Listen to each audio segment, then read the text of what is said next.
देखिए, अगर आपको ये लग रहा है ईरान और इजराइल के बीच सीज फायर हो गया है तो मिडिल ईस्ट में शांति हो जाएगी, ये कहना अभी जल्दबाजी होगा। क्योंकि लेबनान के साथ क्या कर रहा है, गजा में क्या कर रहा है, यमन उधर से हमला कर रहा है। आज बहुत सारी खबरें आपको दिखाने जा रहा हूं। इन सब के बीच अमेरिका और खासकर डोनाल्ड ट्रंप क्यों ये चाहते हैं कि मिडिल ईस्ट धधकता रहे, वो भी आपके सामने रखने जा रहा हूं। दरअसल पहली खबर हमारी यही है कि लेबनान में किस तरह से हमला अभी भी लगातार जारी है, लेबनान में कहां कहां हमला किया गया। दूसरी खबर यह है कि गजा में क्या कुछ किया जा रहा है, वो भी देख लीजिए। अभी गजा में बड़ा घटनाक्रम भी घटा था, जब रोआसू हो गए थे, भावुक हो गए थे, फपक के रो रहे थे बेंजामिन नेतन्याहू। जहां गजा में पूरी बटालियन साफ कर दी थी हमास के लड़ाकों ने, उसके बाद रो रहे थे। वहीं गजा में दोबारा से हमले शुरू कर दिए गए। यमन की तरफ से देखिए जो ताज़ा हमले किए गए, उसके बाद एक बड़ा ऐलान किया गया। इजराइल यहां बड़े टेंशन में। तो वहीं अमेरिका, खासकर डोनाल्ड ट्रंप किस तरह से अपनी बयानबाजियों की वजह से फिर से ईरान से संघर्ष करने में आमादा नजर आते हैं। दिक्कत क्या है कि दिक्कत यह है कि जो न्यूक्लियर फैसिलिटी है उसे उस हद तक बर्बाद नहीं कर पाए जिसके बारे में सोचा था, सपने में सोचा था। खुद अमेरिका ने भी, डोनाल्ड ट्रंप ने भी, बेंजामिन नेतन्याहू ने, वो नहीं कर पाए। उसको लेकर जो ताज़ा रिपोर्ट आई है वो अपने आप में बड़ा चौंका देने वाली है। बहुत सारी खबरें आज आपको दिखाने जा रहा हूं। नमस्कार, मैं हूं प्रज्वल गौतम और आप देख रहे हैं the live TV. The live TV, सच सबसे आगे। शुरुआत कुछ हमलों के साथ करता हूं। लेबनान में देखिए, लेबनान में क्या क्या किया जा रहा है। पहले ये तस्वीर वीडियो देखते चलिए। ये पूरी तरह से खंडहर में तब्दील इमारतें।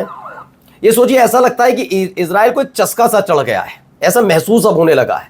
आप सोचिए कि 20 महीने तक आप गजा के साथ करते रहे, हिजबुल्लाह के साथ, हुती लड़ाकों के साथ, न चाहते हुए ईरान पर बम दाग दिया।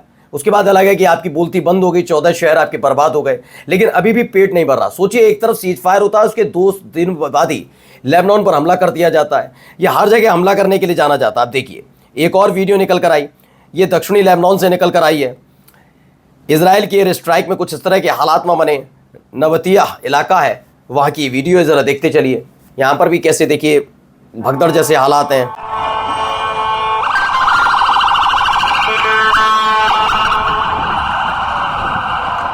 ये हम लोग की बात की तस्वीर भी देखिए, कैसे एक बिल्डिंग पर, रिहायशी बिल्डिंग है, वहाँ पर रेजिडेंशियल बिल्डिंग है जिसमें आम नागरिक रहते हैं, वहाँ पर हमला कर दिया जाता है।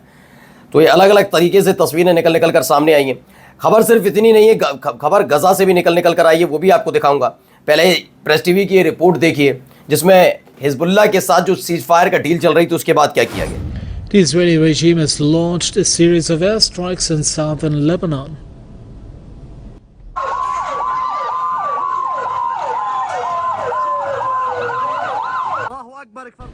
The attack targeted in and दरअसल हुआ क्या, इसमें एक व्यक्ति की मौत हुई है, 20 लोग गंभीर रूप से घायल हुए हैं। प्रेस टीवी की खबर है। अलग अलग जगह हमले किए गए, एयर स्ट्राइक की गई। मैं फिर कह रहा हूं कि अगर आपके पास बम गोला बारूद खत्म होता है, आपके पास ताकत कम होती है, तो आप ये हमला क्यों कर रहे हैं? क्योंकि आप अपनी इज्जत बचा कर रखें, अपनी सरकार बचा कर रखें। अब आप अगर ये सोच रहे हैं अंतर्राष्ट्रीय स्तर पर अपनी पहचान बनाए रखने के लिए इजराइल या बेंजामिन नेतन्याहू कर रहे हैं, तो आप थोड़े गलत हैं। दरअसल उनके अपने देश के अंदर उनके खिलाफ अब आवाज़ बुलंद हो रही है। ईरान के सामने घुटने टेकने के बाद बेंजामिन नेतन्याहू कमज़ोर हुए और अपनी ताकत को दर्शाने के लिए और राष्ट्रवाद के नाम पर और वक्त पाने के लिए वो कभी गजा और कभी लेबनान में हमला कर रहे हैं। और यही एक वजह है, ताज़ा हमला उसी के बारे में बताता। अब देखिए गजा में क्या हो रहा है, गजा में भी देखते चलिए। ये अल बुर्ज कैंप है जहाँ पर हमला हुआ और उसके बाद की तस्वीर देखिए, कितनी भीषण तस्वीर। अब आप खुद सोचिए, एक व्यक्ति निकल रहा होता है,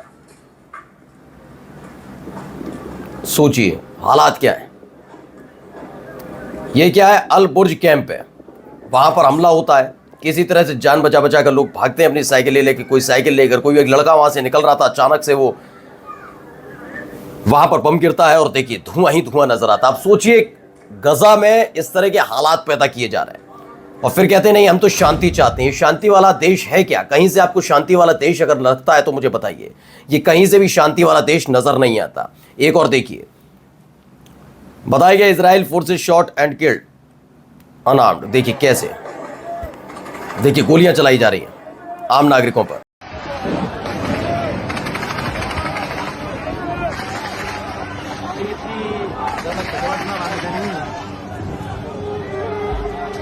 तो ये गजा से निकली हुई तस्वीरें हैं। इन तस्वीरों को ज़रूर अपने जहन में रखना चाहिए दोस्तों, क्योंकि हम लगातार इस बारे में बात करते हैं कि ये है वो है, तमाम तरह की चीज़ों की बात करते हैं, लेकिन क्या वैसा हो पा रहा है? क्या हम वैसी स्थिति में आ पा रहे हैं? इस पर एक बड़ा सवाल उठ खड़ा होता है। चलिए कुछ और खबरें हैं, पहले वो खबर आपको दिखा देता हूं। ये जुड़ी हुई है सारी की सारी, क्या स्थिति वहां बनी हुई है पहले वो दिखाऊंगा आपको। पहले ये देखिए, ये एक खबर आई यमन की तरफ से, we will not leave Gaza alone. बताया गया है कि बैलिस्टिक मिसाइल एक के बाद एक यमन की तरफ से इजराइल पर दागी गई, यानी एक तरफ गजा और लेबनान को दहला रहा है इजराइल, तो वहीं यमन दक्षिणी लेबनान में और दक्षिणी इजराइल में लगातार हमले कर रहा है। और उसकी वजह से उन्होंने जो हमले किए उसके बाद लिखा we will not leave Gaza alone, हम गजा को अकेला नहीं छोड़ने के लिए तैयार हैं। ये सारी चीज़ें निकल कर सामने आई हैं। अब आइए सैटेलाइट इमेज एक निकल कर सामने आई जिसमें ईरान ने कुछ खोला। अब इसको लेकर जो खबर है वो बता देता हूँ पहले आपको।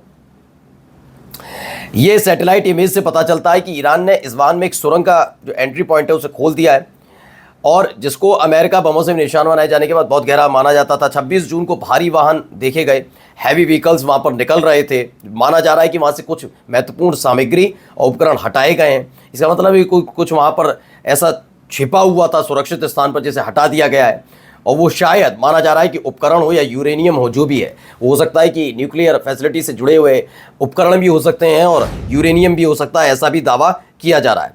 अब इसमें यूएस मिलिट्री को लेकर है कि अमेरिकी सेना के शीर्ष जनरल ने सांसदों को बताया कि अमेरिकी सेना ने पिछले हफ्ते जो ईरान के सबसे बड़े परमाणु संयंत्र यानी कि न्यूक्लियर फैसिलिटी पर हमला किया है, बंकर बस्टर का इस्तेमाल नहीं किया, क्योंकि ये स्थल इतना गहरा है कि बमों का इस्तेमाल उतना प्रभावी नहीं हो सकता था। यानी कि बार बार एक एक करके ट्रंप के दावों की पोल खुलती नजर आ रही है, और उतने ही वो बौखलाते जा रहे हैं। वो लगातार इस तरह की शब्दावली का इस्तेमाल अपने ही देश के नागरिकों के साथ साथ देश की पत्रकारों के लिए कर रहे हैं। वहीं एक खबर आई IAEA के प्रमुख हैं ग्रोसी, उन्होंने कहा कि ईरान ने इस्वान के जो एंसेंट हिस्टोरिकल साइट है, प्राचीन ऐतिहासिक स्थल, उसमें यूरेनियम छिपा रखा है।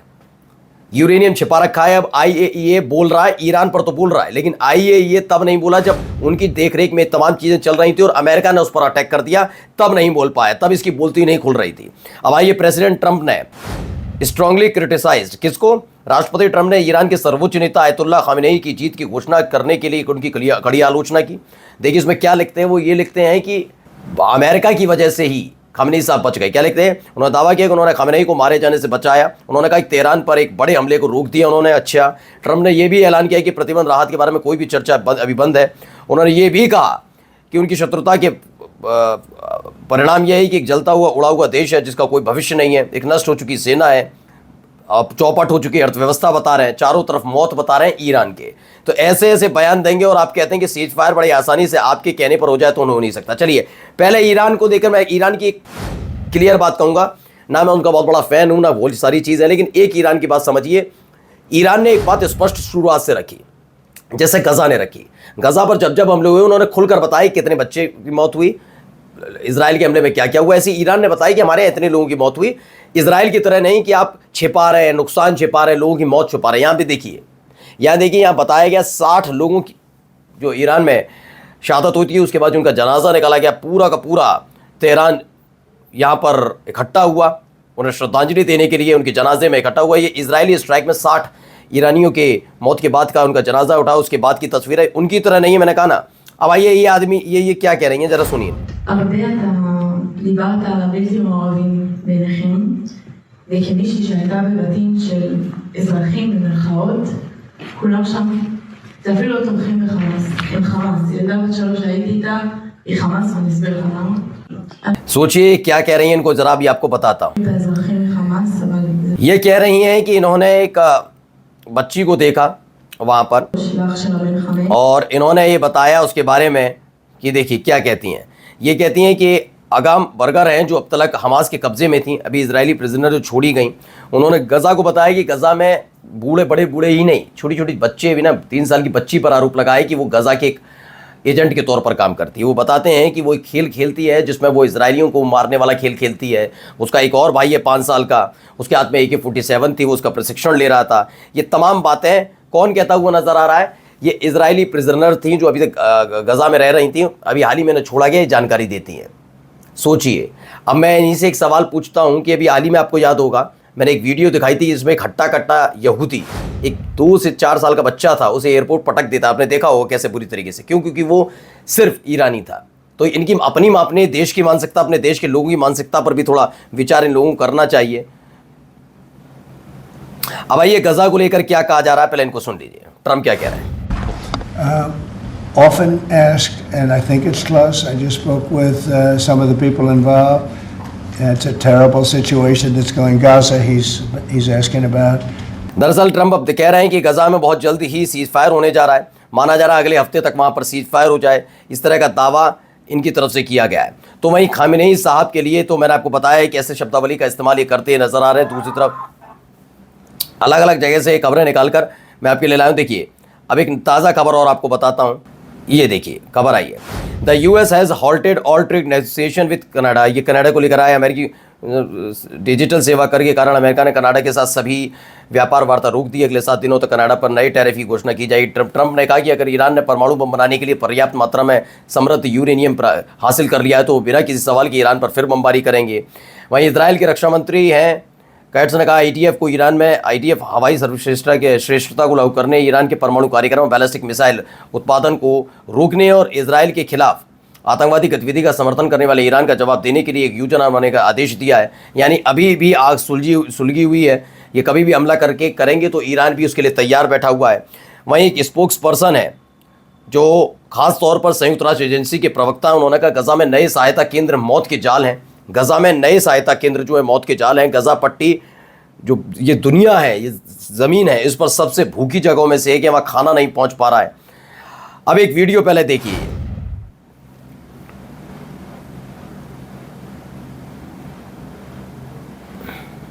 इसमें देखिए किस तरीके से अटैक हो रहा है, क्या किया गया है, वो सारी चीज़ इसमें दिखाई गई और बताई गई हैं।